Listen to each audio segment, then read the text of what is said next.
Now, living in the Carolinas and in Charlotte specifically, I know that there are a few misconceptions that I hear because I get calls, texts, and emails from people every single day, and they have the wrong idea when they think of Charlotte, North Carolina. Well, in this video, I want to clear up some misconceptions. Let's jump into it. Now, the first common misconception that I receive is that people tend to believe that Charlotte is a small world town. And while Charlotte is not a large city like New York or Los Angeles, it is a major metropolitan area with a population, the greater Charlotte area, of over 2 million people. Charlotte is the largest city in North Carolina and is home to several Fortune 500 companies such as Lowe's, Honeywell, Bank of America, Duke Energy, and Truist, just to name a few. And Charlotte has a lively arts and culture scene. If you're into the arts, be sure to check out the NODA area of Charlotte. The dining scene in Charlotte is also anything but small and rural feeling. Yes, we do have barbecue, and yes, there is still a lot of barbecue in Charlotte. And in my opinion, I just came from Kansas City. Charlotte has, well, North Carolina in general, has the best barbecue right here in America. And if you don't agree with me, that's fine. But I do know some North Carolinians that will fight you if you do not agree that their barbecue is superior. Now back to the food scene in Charlotte. Charlotte has several chefs that have been nominated for the James Beard Awards.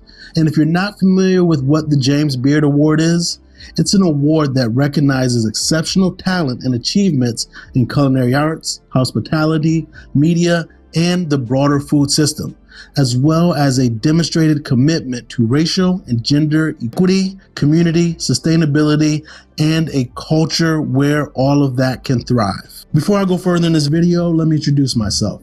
I am Sir Ashley. I am a realtor and investor here in the greater Charlotte area, and I have team members throughout North and South Carolina. So if you're looking to buy, sell, or invest in real estate in either Carolinas, please feel free to reach out to my team and I. I've been living here in the Carolinas since 2006, and yes, I've gone away here and there, but I always come back because, in my opinion, the value proposition that the Carolinas offer is second to none. Now, the second outdated misconception of Charlotte that we want to dismiss for good, hopefully in 2023, is that Charlotte is not diverse. Now, I've heard too many people call Charlotte a mini Atlanta, and to be fair, it is outdated to think that Charlotte is not diverse, but it will be equally incorrect to think Charlotte in 2023 is a mini Atlanta. Charlotte is nowhere near a mini Atlanta, nor does it want to be. Charlotte is a diverse city with a large growing population. According to the U.S. Census Bureau, Charlotte is home to people from more than 140 countries, representing over 100 different languages. And according to the most recent Census Bureau, the racial composition of Charlotte was as follows. Whites made up 46%, Black or African Americans made up over almost 35.5%, other races 6.6%, Asian Americans made up 6.63%, and then people who said they were two or more races made up 4.14%.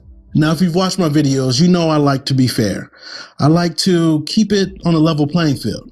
So I'm not going to say Charlotte is this huge melting pot no matter where you go. Because just like any other city, it has pockets. And depending on where you go into the city, it can seem very monolithic. Meaning you will not see much diversity in certain parts of the city, but that can be said for just about anywhere in any city right here in America. The next misconception is that Charlotte is not a city for young adults, and that Charlotte is not a city for young people. Well, I'm happy to share with you that Charlotte is a city for young people and young adults.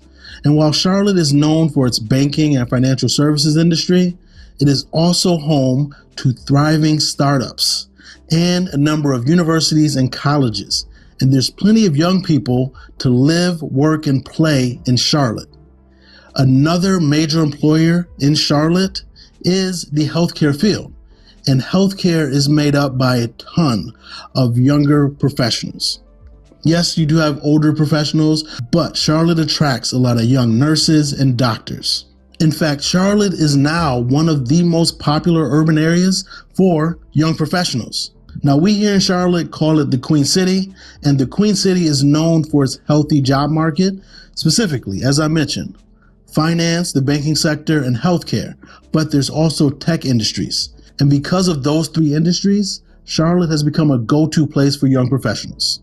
And those young professionals like to be in South End, Noda, Dilworth, the First Ward, and the Fourth Ward of Charlotte. If you're a young professional and want to be in or close to the action, I say check out all of those areas that I just mentioned. But I do have a caveat to my assertion that Charlotte is a city for young adults and young professionals.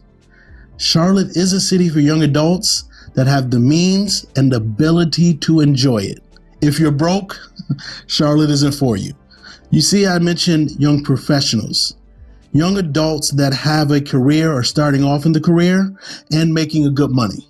Yes, I will touch on the cost of living in a second, but if you're a young adult and want to be on the scene, but you do not have a secure, stable, high-paying job, then the city of Charlotte may not be the right city for you, and you may think that it is not a place for young professionals or young adults. And that's because it can get quite pricey to enjoy all the activities that Charlotte has to offer for young professionals and young adults. Now, another misconception that I hear about Charlotte, and I hear this a lot, and it is that Charlotte is not a progressive city. And while Charlotte does have a conservative reputation, it is home to a number of progressive groups and organizations and communities. In fact, the city has a strong LGBTQ community and has a number of events and organizations that support diversity and inclusion. While politically, Charlotte is very much in the middle. Yes, it tends to vote Democratic, but there's enough checks and balances in there. Again, I've lived in LA and in DC, and nothing is as liberal as California. I have to say that politically, Charlotte is pretty much in the middle, even though it may lean blue. If you're looking for a more progressive environment, I encourage you to look at Plaza Midwood and the Noda area of Charlotte, North Carolina. Now, this misconception really gets to me because I get calls from people every single day wanting to move to Charlotte, and I hear this often. But this is a common misconception about Charlotte. And a common misconception is that the cost of living is affordable. Now, before you go off on me, hear me out. You see, this is where it gets tricky, and it ultimately depends on what your definition of affordable is. If you're coming from Manhattan or down from Miami, then yes, Charlotte will be considered very affordable to you. But if you're coming from somewhere in the Midwest, then Charlotte's cost of living may seem high to you. I also have to caution people that are moving here to Charlotte to not pay attention to what your cousin or your aunt bought a home for or rented a home for back in 2000, 2008, or even in 2015. Because, as Fat Joe said, today's price is not yesterday's price. So do not upset yourself. Do not compare today's prices to yesterday's prices, because you will be depressed. There's also another distinction that needs to be made. You need to hear this distinction. If you don't hear anything else in this video, listen to this. There is Charlotte, and then there's the greater Charlotte area. The two prices are not the same. Let me repeat that. There's Charlotte, and then there's the greater Charlotte area, and the two prices are not the same. Do not come to Charlotte, the city, trying to rent a 4-bedroom home for less than $2,300 a month. And I'm also sorry to bust any bubbles, but do not expect to buy a brand new home in Charlotte for under $375,000. And in fact, if it's under $400,000, it's more likely than not that it's not going to be in an area with good schools. And please, do not expect any more than 0.3 acres. I have people calling me or emailing me wanting a half acre or a whole acre in Charlotte, 3-bedroom, 2-bathroom home, and their budget is $300,000. I'm sorry. I don't want to seem like a, but that's not happening. It's just not happening. Now, if you're willing to live 25 minutes to 35 minutes outside the city of Charlotte, then those prices will definitely be obtainable. And if you choose to live 40 minutes or more outside the city, you can probably almost definitely get those prices. Get brand new construction under $350,000 and have some land to go with it. But again, that's when the distinction between Charlotte and the greater Charlotte area comes into play. In November of 2022, the median sale price for a home in Charlotte was $416,000, and the average sales price in November 2022 was $538,000 in Charlotte. Now, we aren't talking nice luxury homes. This is the median and average sales price of a home in Charlotte.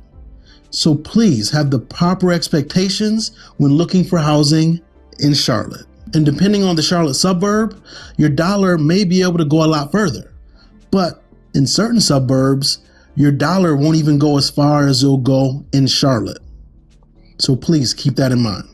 If you have any questions about Charlotte and what it's like to live, work, or play in the area, please do not hesitate. Hit that like button, subscribe to the channel, and feel free to reach out to my team and I so we can help you and your family transition to Charlotte or invest in real estate in the Carolinas. I'm Sir Ashley. I look forward to hearing from you. Talk soon.